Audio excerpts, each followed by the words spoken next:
100 वर्ष तक भयंकर सूखा पड़ेगा। 100 वर्ष तक पानी पीने को नहीं मिलेगा। जब 100 वर्ष पानी ही नहीं होगा, वर्षा ही नहीं होगी, तो धरातल का पानी सूख जाएगा।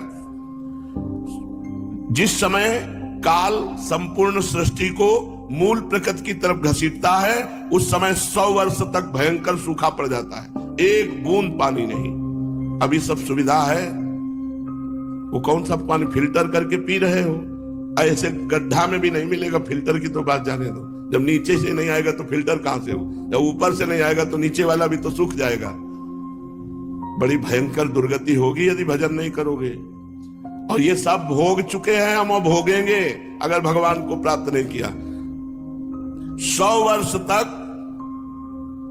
एक बूंद पानी नहीं, 100 वर्ष तक वर्षा ना हो, इसी में काफी निपट गए।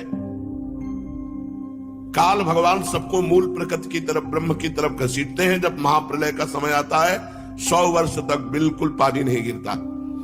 अब वर्षा बिल्कुल ना होने के कारण प्रलय काल की शक्ति से गर्मी बढ़ती है, और उस गर्मी से तीनों लोग त्राहिमाम बोल जाते हैं, ये भगवान की माया है।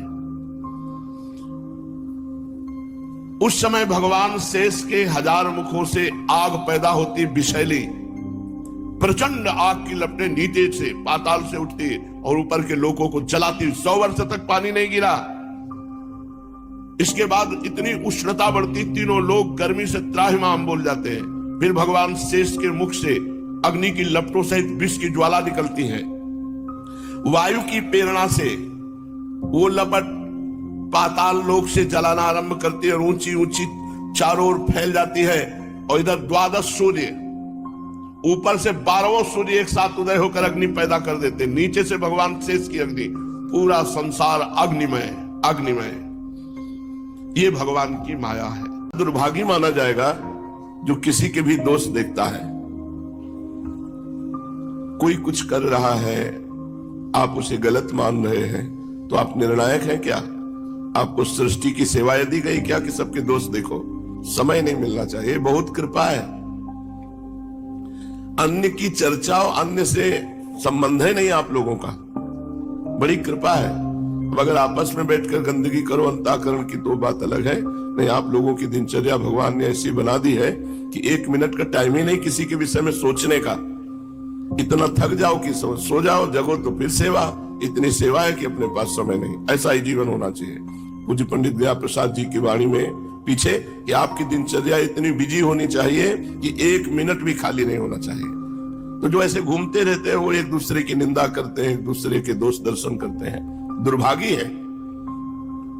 और कहते हैं ऐसे मूर्ख लोग जो दूसरे की निंदा करते हैं, हमारे प्राण संकट में तो भी मैं ऐसे के दर्शन नहीं करना चाहूंगा। इनके दर्शन कर लियो प्राण बच जाएंगे, तो प्राण निकल जाए, पर ऐसे नीच पुरुषों का दर्शन ना हो जो दूसरों की निंदा करते हैं। ये नियम बना लो, पर चर्चा नहीं करनी, वाणी का नियम बना लो, बहुत बढ़िया जीवन हो जाएगा।